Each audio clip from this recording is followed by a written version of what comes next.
नमस्कार दोस्तों, कैसे हैं आप सब। आप सभी ने अध्याय 13 में भाग 7 तक देखा। अब मैं आपको भाग 8 जो कि इस अध्याय का आखिरी भाग होगा उसके बारे में आपको बताऊंगा। भाग 7 में मैंने आपको वृद्धि मॉडल्स के बारे में बताया था। अब भाग 8 में मैं उसके आगे के भाग के बारे में बताऊंगा जो कि है आपका समष्टि पारस्परिक क्रियाएं। समष्टि पारस्परिक क्रियाएं।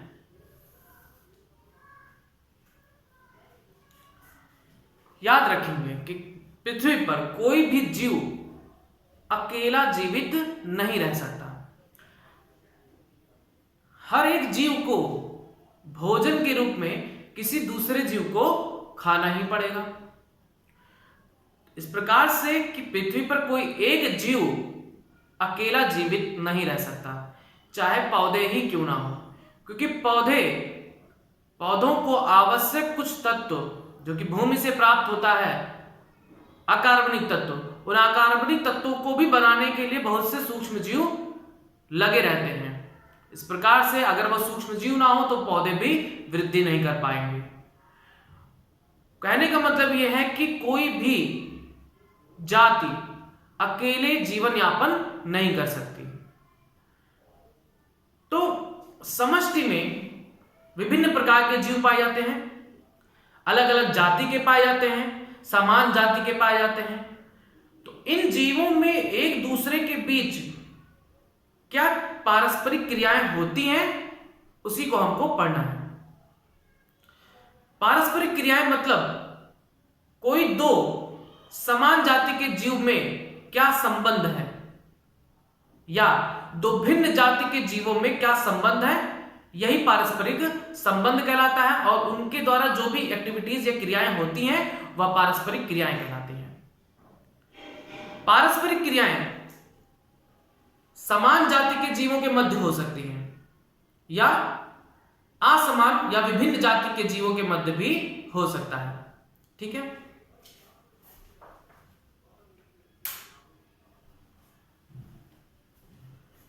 तो समष्टि में पारस्परिक क्रियाएं होती रहती हैं, समान जाति के मध्य होती हैं या भिन्न जाति के मध्य होती हैं। मतलब कि जैसे शेर हिरण को खा रहा है तो यह पारस्परिक क्रिया है कि शेर हिरण को खा रहा है, यह एक पारस्परिक क्रिया है जिसमें दो भिन्न जाति लगे हुए हैं, एक तो हिरण और दूसरा शेर। तो इसी प्रकार की तमाम जितनी भी पारस्परिक क्रियाएं हैं उन्हीं को हम इसमें पढ़ेंगे। समष्टि पारस्परिक क्रियाओं को दो मुख्य प्रकारों में वर्गीकृत किया गया है। अभी कुछ लिखेंगे नहीं, अभी मैं सब लिखवा दूंगा। समष्टि पारस्परिक क्रियाओं को दो मुख्य वर्गों में वर्गीकृत किया गया है। एक आता है अंतराजातीय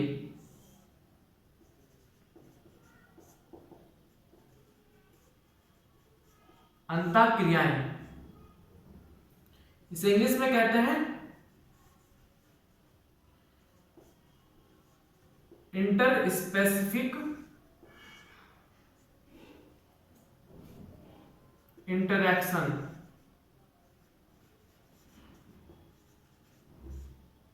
ठीक है। अंतराजातीय पारस्परिक क्रियाएं, इंटर स्पेसिफिक इंटरैक्शन, ये ऐसी पारस्परिक क्रियाएं होती हैं जो दो भिन्न जातियों के मध्य होती हैं, दो भिन्न जाति के जीवों के मध्य होने वाला अंतःक्रिया। अभी आप लिखेंगे नहीं, अभी हम सब लिखवाएंगे, बस आप याद करते चलिए। शब्द यहां पर ही आपको समझना है। जब अंतरा लिखा हो या इंटर हो तब इसका मतलब होता है दो भिन्न जाति के जीवों के मध्य होने वाला अंतःक्रिया। दूसरा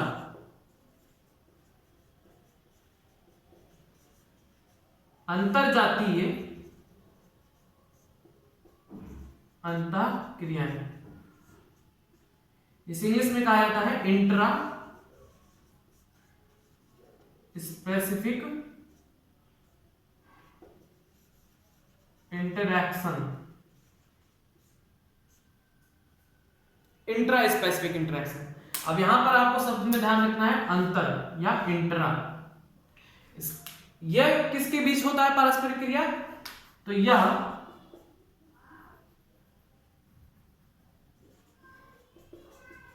समान जाति के जीवों के बीच, समान जाति के जीवों के बीच होने वाला अंतःक्रिया है।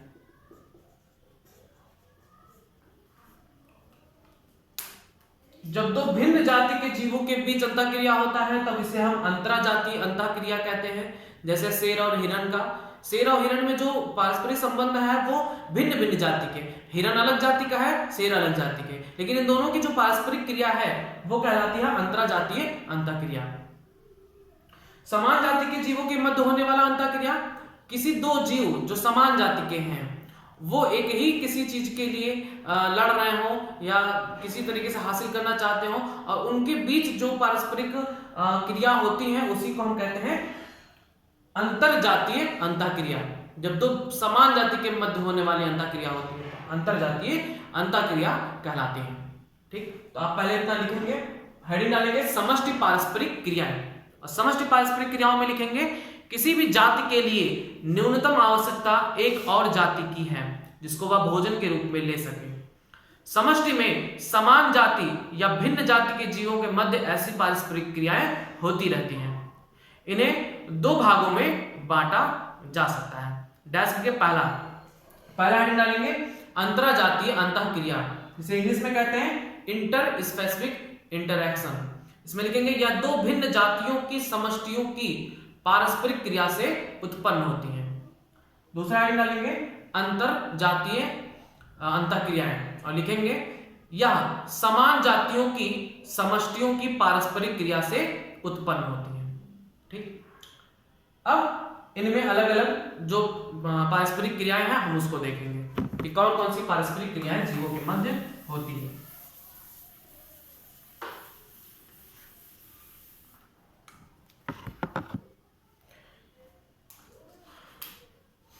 समष्टि पारस्परिक क्रियाएं, समष्टि पारस्परिक क्रियाएं तीन प्रकार की होती हैं, तीन प्रकार की होती हैं। कौन कौन सी?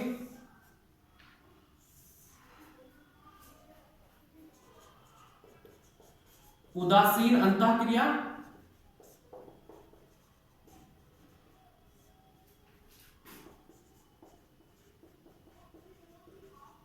ऋणात्मक अंतःक्रिया व धनात्मक अंतःक्रिया। ठीक है, तो चलिए समझते हैं ये क्रियाएं क्या है। उदासीन अंतःक्रिया, जब दो जीव एक साथ साथ रहते हैं और उन दोनों को एक दूसरे से ना तो लाभ होता है और ना ही हानि होती है, तब इस प्रकार के पारस्परिक संबंध को उदासीन अंतःक्रिया के अंतर्गत रखा जाता है। जैसे कीटभक्षी व फलभक्षी पक्षियां, ये दो अलग अलग जाति के जीव हैं। एक तो कीटभक्षी है जो कीटों को खा रही है और फलभक्षी जो फलों को खा रही है। ऐसी पक्षियां साथ साथ रहती हैं तो इनको एक दूसरे से ना तो लाभ होता है ना हानि होता है, तो इस प्रकार के अंतःक्रिया को उदासीन अंतःक्रिया कहा जाता है। ऋणात्मक अंतःक्रिया क्या होता है? तो ऋणात्मक अंतःक्रिया दो समान जाति या दो भिन्न जाति के मध्य हो सकता है। ऋणात्मक अंतःक्रिया में या तो एक जाति को हानि हो या दोनों जाति को हानि होती है, तो ऐसी क्रियाएं ऋणात्मक अंतःक्रिया कहलाती हैं। जैसे परभक्षण, परभक्षण में शेर हिरण को तो खाता है, हिरण को लॉस हो रहा है मतलब हानि हो रही है और शेर को लाभ प्राप्त हो रहा है, तो ऐसी क्रियाएं जिसके अंतर्गत एक या दोनों जाति को हानि हो, तो ऐसी अंतःक्रिया को ऋणात्मक अंतःक्रिया कहा जाता है। इसके अंतर्गत क्या क्या आता है ऋणात्मक अंतःक्रिया के अंतर्गत? तो ऋणात्मक अंतःक्रिया के अंतर्गत आता है परभक्षण, दूसरा स्पर्धा, तीसरा एमेंसेलिज्म,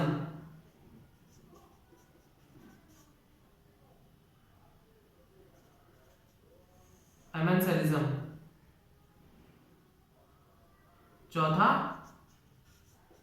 परजीविता।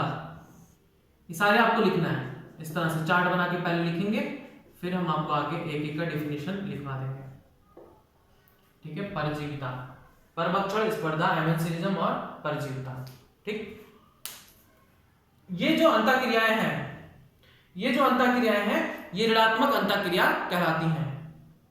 क्यों? क्योंकि ये सभी जो अंतःक्रियाएं हैं इनमें किसी एक जाति को या दोनों जाति को हानि होती है, तो ऐसी अंतःक्रिया को हम ऋणात्मक अंतःक्रिया कहते हैं। जैसे एक एग्जांपल परभक्षण। परभक्षण किसे कहते हैं? प्रीडेशन, इसे इंग्लिश में कहते हैं प्रीडेशन। परभक्षण का मतलब होता है कि जब कोई एक जीव दूसरे जीव को मारकर खा जाए, तब ऐसी पारस्परिक क्रिया को परभक्षण कहते हैं। जो जीव मारता है वह परभक्षी कहलाता है, प्रीडेटर कहलाता है, और जिसको मतलब जो शिकारी द्वारा मारा जाता है वह भक्ष या प्रे कहलाता है। तो इसमें अगर एक एग्जांपल शेर और हिरण का लेते हैं तो शेर परभक्षी है, प्रेडेटर है, क्योंकि ये मार रहा है, और जो मर रहा है वो है हिरण, उसे हम भक्ष या प्रे कहेंगे। तो शेर हिरण को खा लेता है, तो हिरण को इससे हानि हो रही है, लेकिन शेर को इससे क्या हो रहा है? लाभ हो रहा है। तो दो जातियों के बीच ये परस्पर क्रिया है, लेकिन एक जाति को हानि हो रही है, तब इसे ऋणात्मक अंतःक्रिया कहते हैं। अभी सभी के बारे में एक एक हम डिफाइन करेंगे अच्छी तरीके से। अगला आता है धनात्मक अंतःक्रिया। धनात्मक अंतःक्रिया क्या होता है? ऐसी पारस्परिक संबंध जिसमें किसी एक या दोनों जाति को लाभ हो, ऐसी क्रियाओं को धनात्मक अंतःक्रिया कहा जाता है। ठीक है, जिसमें आता है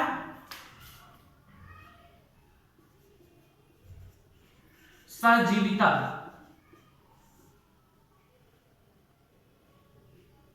या इसे सहकारिता भी कह सकते हैं, लेकिन अभी छोड़िए। ठीक है, धनात्मक अंतःक्रिया में एक एग्जांपल सहजीविता आता है और दूसरा अपमार्जन।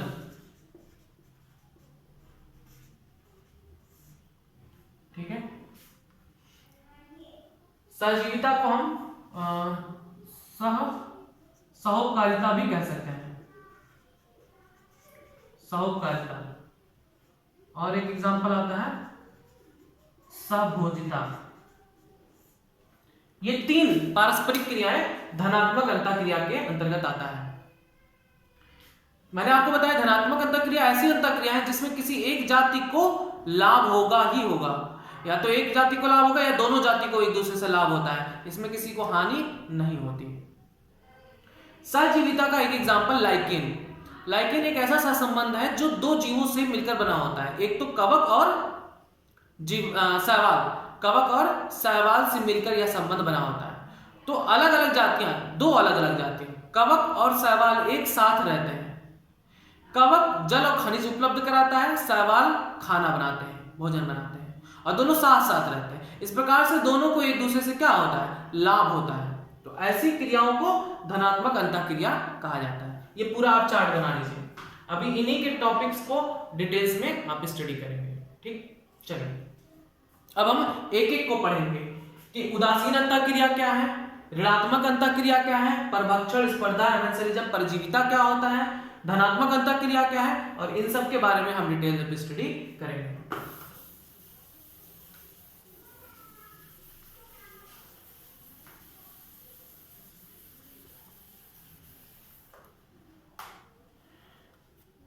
तो सबसे पहला आता है उदासीन अंतःक्रिया। इंग्लिश में कहा जाता है न्यूट्रल इंटरेक्शन। Neutral interaction. इस प्रकार के अंतःक्रिया में किसी भी जैव जीव को ना तो लाभ होता है और ना हानि होती है। जैसे एक ही पेड़ पे साथ साथ रहते हैं कीट भक्षी पक्षी भी रहते हैं, जो कीटों को खाने वाली पक्षी होती है वो भी रहते हैं, और जो फलों को खाने वाली फल भक्षी पक्षी होते हैं, दोनों साथ साथ एक ही पेड़ पर रहते हैं, लेकिन दोनों से एक दूसरे से ना तो लाभ होता है ना तो हानि होती है। तो इस प्रकार के सहसंबंध को उदासीन अंतःक्रिया के अंतर्गत रखा जाता है। तो लिखेंगे, हेडिंग डालेंगे उदासीन अंतःक्रिया, और लिखेंगे इस प्रकार की अंतःक्रियाओं में किसी भी सहयोगी को ना तो लाभ ना तो हानि होती है। जैसे फल भक्षी एवं कीट भक्षी पक्षियों का एक साथ रहना। ठीक है, तो एग्जांपल सबसे ज्यादा इंपॉर्टेंट है, तो एग्जांपल्स को आप और अच्छी तरीके से याद कर लीजिए। तो उदासीन अंतःक्रिया के एग्जांपल क्या है कि कीट भक्षी व फल भक्षी पक्षियों का एक साथ रहना। इसमें दोनों को ना तो इससे कोई लाभ है और ना ही इससे कोई लाभ है, किसी को एक दूसरे से लाभ नहीं है और ना तो किसी से दूसरे से हानि है। तो इस प्रकार के अंतःक्रिया को उदासीन अंतःक्रिया कहा जाता है। ठीक, बस अगला आता है दूसरा,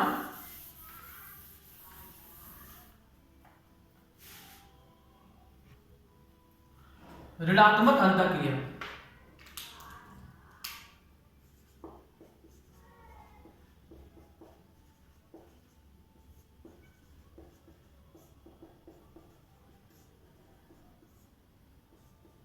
इंग्लिश में कहा जाता है निगेटिव इंटरैक्शन। निगेटिव इंटरैक्शन, ऋणात्मक अंतःक्रिया। अभी मैंने आपको इसमें बताया था कि ये ऐसे पारस्परिक क्रियाओं को प्रदर्शित करते हैं जिनमें या तो एक जाति को हानि होती है या दोनों जाति को हानि होती है। ठीक है, तो इसमें लिखेंगे, हेडिंग डालेंगे ऋणात्मक अंतःक्रिया, और इसमें लिखेंगे कि जीवों के मध्य होने वाली वह पारस्परिक क्रिया जिसमें एक या दोनों जीव को हानि होता है ऋणात्मक अंतःक्रियाएं कहलाती हैं। ये निम्नलिखित प्रकार की होती हैं। पहला आता है परभक्षण। परभक्षण से इंग्लिश में कहते हैं प्रीडेशन। तो परभक्षण एक ऐसा प्रक्रिया है, या कह सकते हैं एक ऐसा पारस्परिक क्रिया है जिसमें एक जीव को लाभ होता है और दूसरे जीव को हानि। एक जीव को लाभ व दूसरे जीव को हानि। यहां पर एक बात याद रखेंगे कि कुछ सिंबल्स यूज किए जाते हैं लाभ और हानि और उदासीन के लिए। उदासीन को जीरो से रिप्रेजेंट करते हैं। जीरो मतलब ना तो किसी को लाभ ना किसी को हानि। और अगर किसी जाति को लाभ हो रहा है तब उसे हम प्लस से चिन्हित करते हैं। जब किसी जाति को लाभ होता है तो धनात्मक चिन्ह प्लस के चिन्ह से उसे प्रदर्शित करते हैं, और जब किसी जाति को हानि होता है तो ऋणात्मक माइनस के चिन्ह से उसे हम रिप्रेजेंट करते हैं। ठीक, तो यहां पर अगर लिखा गया परभक्षण, तो परभक्षण में एक जीव को लाभ होता है मतलब प्लस लगा सकते हैं, और दूसरे जीव को हानि होता है मतलब माइनस लगा सकते हैं। तो परभक्षण में एक जीव को लाभ दूसरे जीव को हानि होती है। परभक्षण एक ऐसा पारस्परिक क्रिया है जिसमें एक जीव दूसरे जीव को मारकर खा जाता है। जो जीव मारता है उसे शिकारी या नहीं, ये शब्द नहीं सही होगा। ठीक है, ये कॉमन है।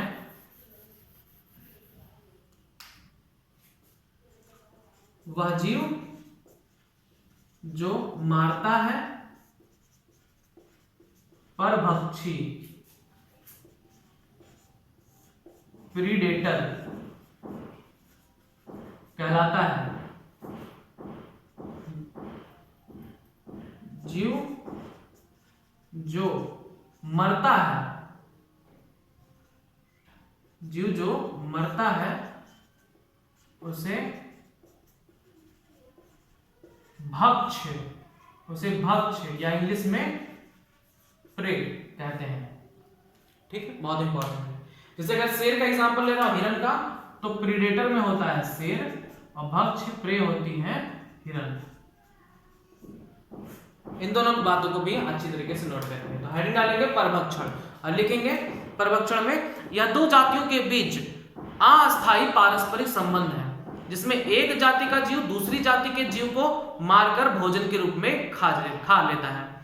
वह जीव जो दूसरे जीव को भोजन के रूप में खाता है परभक्षी प्रीडेटर कहलाता है, जबकि जो जीव भोजन के रूप में खाया जा रहा है उसे भक्ष्य या प्रे कहते हैं। परभक्षी पारिस्थितिक तंत्र में एक महत्वपूर्ण भूमिका निभाते हैं। परभक्षी जो होते हैं वो पारिस्थितिक तंत्र में एक महत्वपूर्ण भूमिका निभाते हैं। वो क्या निभाते हैं? शिकार की जातियों को नियंत्रित करते हैं। अगर शेर ना हो तो हिरण की संख्या बहुत ज्यादा बढ़ जाएगी। तो इस प्रकार से शेर हिरण को मारकर खाते हैं और हिरण की संख्या पर अंकुश भी लगाते हैं। तो लिखेंगे परभक्षी पारिस्थितिक तंत्र में एक महत्वपूर्ण भूमिका निभाते हैं। ये शिकार समष्टि पर नियंत्रण रखते हैं। ठीक, बस ये हो गया पहला परभक्षण।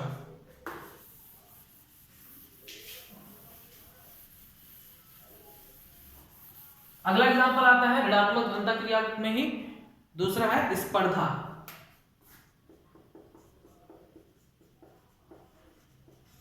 जिसे इंग्लिश में कंपटीशन कहा जाता है।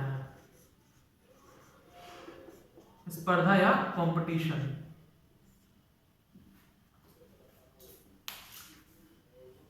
समान जाति या भिन्न जाति के बीच एक ही संसाधन के लिए स्पर्धा होती है। संसाधन जैसे कोई आहार हो गया, आवास हो गया या अन्य संसाधन जिनके बीच समान जाति या भिन्न जाति के बीच स्पर्धा होती है। जैसे आपने देखा होगा डिस्कवरी वगैरह में कि एक ही अगर कोई लकड़बग्घे ने कोई शिकार किया तो वहां पर शेर आ जाते हैं और उस शिकार को छीनने का पूरा प्रयास करते हैं। तो इसी को कहा जाता है स्पर्धा। तो दो समान जाति या भिन्न जाति के जीवों के बीच स्पर्धा होती है संसाधनों के लिए। ठीक है, इसमें स्पर्धा में दोनों जाति को हानि होती है। दोनों जाति को हानि होती है। स्पर्धा में किसी को भी लाभ नहीं होता। तो इसमें लिखेंगे स्पर्धा में जीवों के बीच स्थान, भोजन, जल, खनिज लवण तथा अन्य संसाधनों के लिए स्पर्धा होती है। जब यह स्पर्धा एक ही जाति के सदस्यों के बीच होती है तब इसे अंतर जातीय स्पर्धा कहते हैं।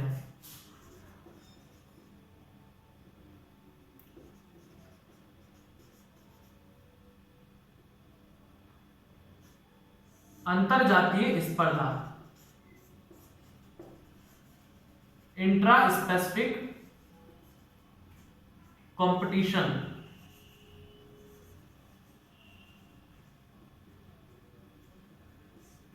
जब स्पर्धा एक ही जाति के जीवों के मध्य होती है तब अंतर जातीय स्पर्धा, और जब दो भिन्न जातियों के बीच स्पर्धा होती है तब इसे अंतरा जातीय स्पर्धा या इंटर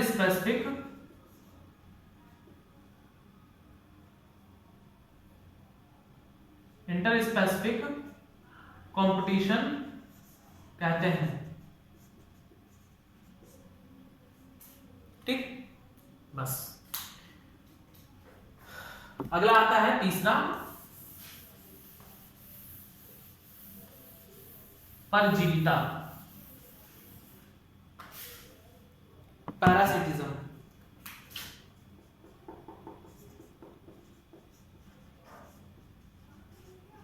परजीविता जिसे इंग्लिश में कहा जाता है पैरासिटिज्म।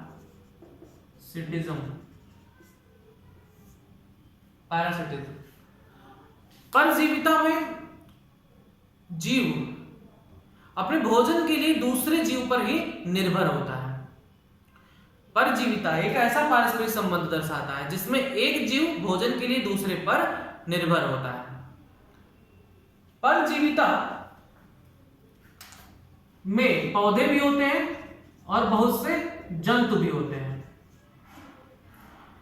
परजीविता जो दर्शाते हैं जो जीव, वो दो प्रकार से हो सकते हैं, या तो पूर्ण परजीवी हो सकते हैं और या तो अपूर्ण परजीवी हो सकते हैं। इसके बारे में मैं पहले भी चर्चा कर चुका हूं। अब पूर्ण परजीवी वे परजीवी होते हैं जो अपने भोजन के लिए पूर्णतः किसी दूसरे पर ही डिपेंड होते हैं। अपूर्ण परजीवी ऐसे होते हैं जो कुछ आवश्यक पदार्थों के लिए दूसरे पे डिपेंड होते हैं। ठीक, तो परजीविता एक ऐसा संबंध है जिसमें एक जाति अपने भोजन के लिए दूसरे पर निर्भर होता है। तो इसमें लिखेंगे ये विषम पोषी जीव हैं जो अपने परपोषी के शरीर से आहार प्राप्त करते हैं। परजीवी दो प्रकार के होते हैं, पूर्ण परजीवी या दूसरा अपूर्ण परजीवी। बस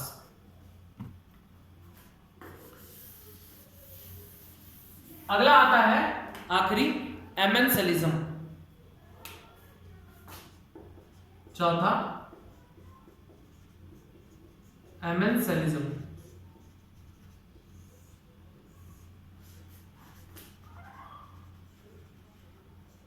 एमेंसेलिज्म एक ऐसा पारस्परिक संबंध है जिसमें एक जाति को हानि होती है और दूसरे को ना तो हानि ना लाभ। होता क्या है, कुछ पौधे ऐसे होते हैं जैसे जौ या सूर्यमुखी का पौधा। ये पौधे कुछ रसायन का स्रावण करते हैं, रसायन सीक्रेट करते हैं। उन रसायन को एलोकेमिकल्स कहते हैं। एलोकेमिकल्स। कुछ पौधे अपने आसपास दूसरे जाति के जीवों को विकसित नहीं होना देना चाहते हैं, तो उसके लिए ये पौधे एक रसायन का स्राव करते हैं जिसे एलोकेमिकल्स कहते हैं। वो केमिकल्स आसपास किसी भी खरपतवार या किसी अन्य पौधे को उगने नहीं देता। ऐसे संबंध को हम एमेंसेलिज्म कहते हैं। लिखेंगे एमेंसेलिज्म के बारे में, यह वह क्रिया है जिसमें एक जीव रसायनों जिसे एलोकेमिकल्स कहते हैं का स्राव करके दूसरे जीव को अपने आसपास विकसित नहीं होने देते। जौ सूर्यमुखी पौधे अपने आसपास खरपतवार को उगने नहीं देते। ठीक, बस। तो ये चार प्रकार के जो संबंध थे ऋणात्मक अंतःक्रिया के, वे खत्म। अब आता है आखिरी धनात्मक अंतःक्रिया।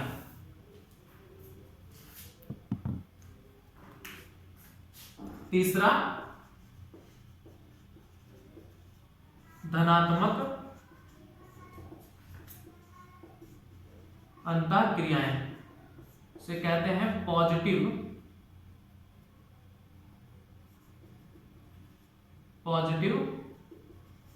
इंटरैक्शन। धनात्मक अंतःक्रिया में किसी एक या दोनों जाति को लाभ होता है। इसमें सबसे पहला आता है अपमार्जक।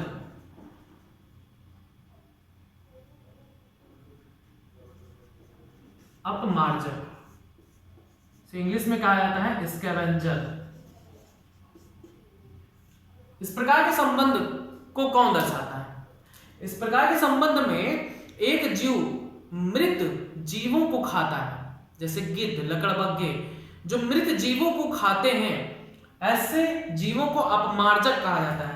ऐसे जीवों को अपमार्जक स्कैवेंजर कहा जाता है। ठीक है, और ऐसे संबंध को अपमार्जक में अपमार्जन कहा जाता है। स्कैवेंजिंग। ठीक है, अपमार्जन एक ऐसा संबंध है जिसमें यह दर्शाया जाता है कि एक जीव दूसरे मृत जीवों को खाता है, तो ऐसे संबंध को अपमार्जन कहा जाता है। वे जीव जो मृत जीवों को खाते हैं उन्हें हम अपमार्जक स्कैवेंजर्स कहते हैं, जैसे गिद्ध, लकड़बग्घा आदि।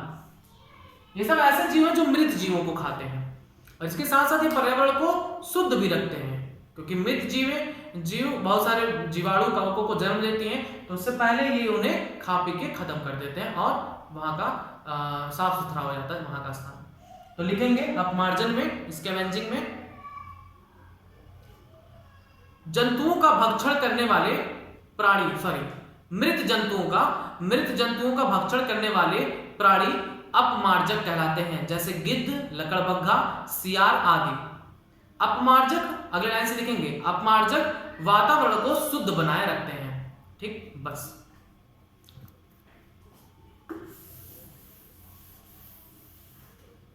अगला पारस्परिक संबंध आता है सहभोजिता।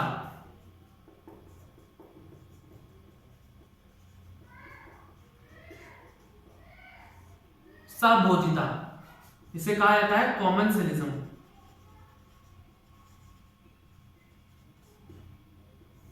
कॉमेंसलिज्म, सहभोजिता में एक जाति को तो लाभ होता है, एक को लाभ होता है, हम प्लस से दिखा देंगे, और दूसरी जाति को ना लाभ ना हानि, ना लाभ ना हानि। तो ऐसे संबंध को हम जीरो से दर्शा देते हैं।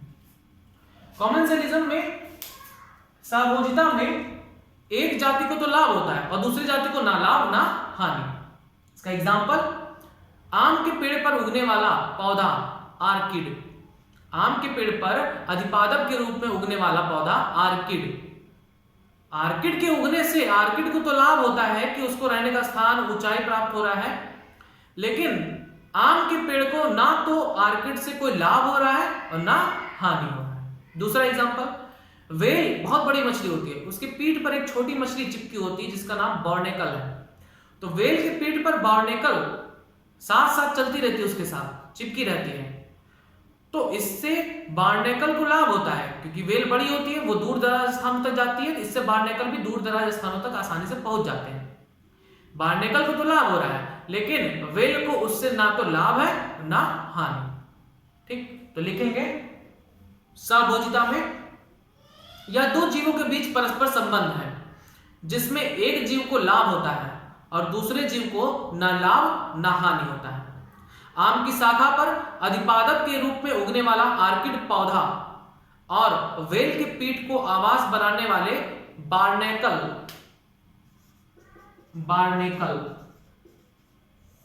ठीक है, व्हेल के पीठ को आवास बनाने वाले बार्नेकल को लाभ होता है, जबकि आम के पेड़ और व्हेल को उनसे कोई लाभ नहीं होता। ठीक, बस।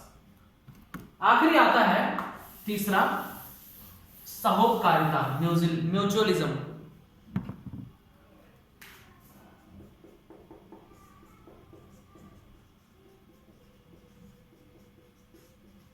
सहोपकारिता जिसे कहा जाता है म्यूचुअलिज्म।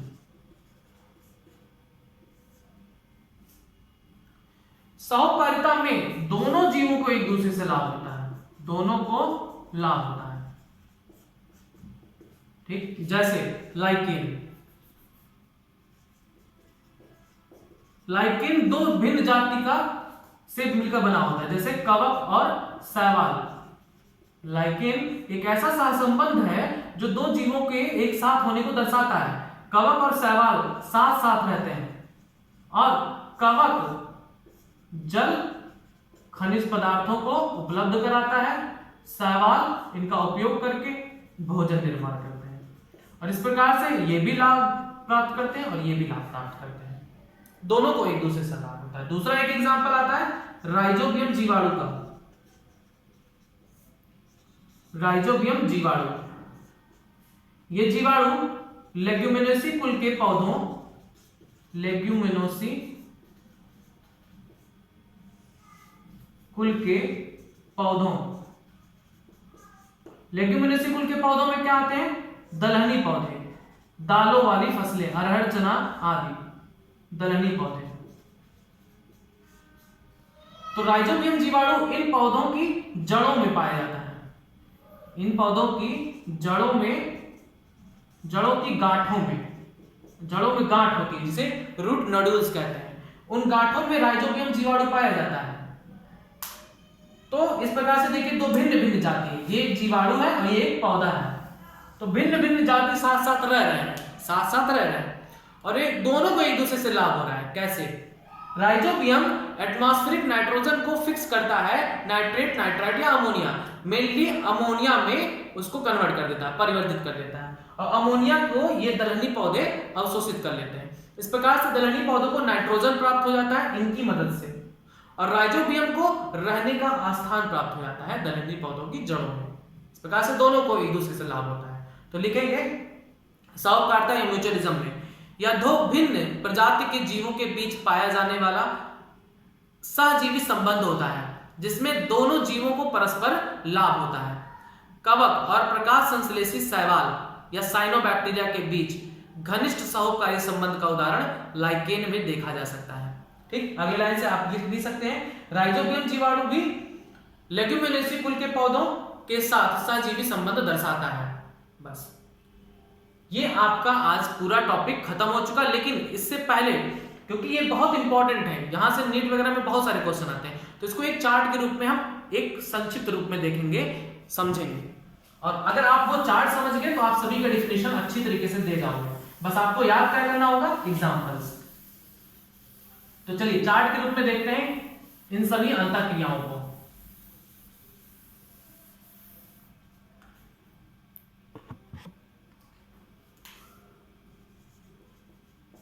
अंतःक्रियाएं, अंतःक्रियाएं दो समान जाति है, दो भिन्न जातियों के मध्य ही होगा। तो इसके लिए हम लिखेंगे जाति ए, मान लो किसी जाति ए के लिए और जाति बी के बीच कोई ये अंतःक्रियाएं हो रही है। तो पहला अंतःक्रिया आपने क्या पढ़ा, उदासीन अंतःक्रिया, उदासीन अंतःक्रिया, और उसमें मैंने आपको बताया कि उदासीन अंतःक्रिया में ना तो दोनों जातियों को ना लाभ होता है ना हानि होता है। और हमने एक और चीज बताया आपको कि अगर उदासीन होता है तो उदासीन के लिए हम 0 लिखेंगे, और अगर लाभ होता है तो हम प्लस यूज करेंगे, और अगर हानि होता है तो हम माइनस यूज करेंगे। ठीक, इस बात को ध्यान रखना है। तो यहां पर उदासीन अंतःक्रिया में ना तो किसी दोनों जीवों को ना तो लाभ हो रहा है ना हानि, तो हम यहां पर दोनों जाति के जीवों को लिखेंगे 0 0, ना इनको लाभ हो रहा है ना इनको लाभ हो रहा है, ना इनको हानि हो रही है ना इनको हानि हो रही है। ठीक, तो यह आता है उदासीन अंतःक्रिया। दूसरा हमने पढ़ा ऋणात्मक अंतःक्रिया, और ऋणात्मक अंतःक्रिया में सबसे पहले हमने क्या पढ़ा, ऋणात्मक अंतःक्रिया में सबसे पहला आता है परभक्षण। तो परभक्षण में एक को तो लाभ होता है और दूसरे को हानि होती है। तो हम एक जाति को लाभ होता है, शेर को लाभ हो रहा है तो प्लस से दिखा दिए, दूसरी जाति को हानि हो रही है तो हम माइनस से दिखा दिए। दूसरा आता है परभक्षण के बाद स्पर्धा, और हमने बताया था कि स्पर्धा में दोनों जाति को हानि होती है। तीसरा आता है परजीविता, पैरासिटिज्म। परजीविता में एक जाति को लाभ होता है और दूसरी जाति को हानि होती है। चौथा एमेंसेलिज्म। एमेंसेलिज्म में एक जाति को हानि होती है और दूसरी जाति को ना हानि ना लाभ। आखिरी तीसरा आता है धनात्मक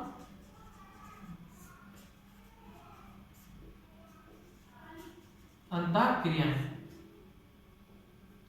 ठीक है, तो धनात्मक अंतःक्रिया को हम ऊपर लिखेंगे, जब पूरा मिटा देते हैं।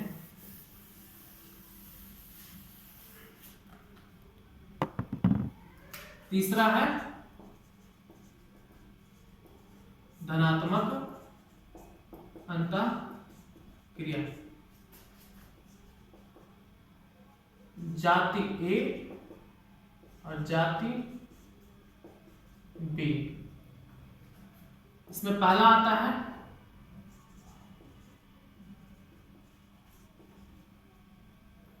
अपमार्जन। अपमार्जन में एक को लाभ हो रहा है और दूसरे को ना लाभ ना हानि। दूसरा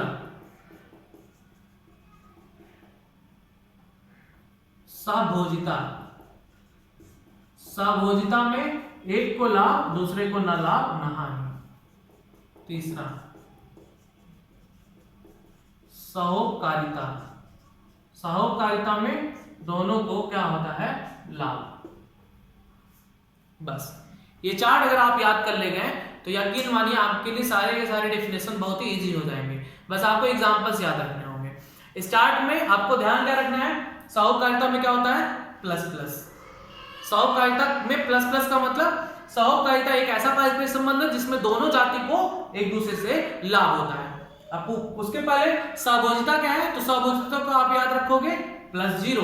प्लस जीरो का मतलब एक ऐसा सहसंबंध जिसमें एक को लाभ हो रहा है दूसरे को न लाभ न हानि। इस तरह से सभी के सभी को आप याद कर डालिएगा। ये चार्ट बहुत ही महत्वपूर्ण है, ठीक है। इस चार्ट से ही आप बहुत सारे क्वेश्चंस लगा सकोगे, इसलिए इस चार्ट में खूब अच्छे से वर्क करिएगा और प्रत्येक के एग्जांपल जरूर याद करिएगा, क्योंकि ये सारे टॉपिक्स ही नीट वगैरह में खूब अच्छे से पूछे जाते हैं। ठीक, बस आज के लिए बस इतना ही। अब अगला चैप्टर मैं जल्दी ही शुरू करूंगा, उसे जल्दी अपलोड करा दूंगा।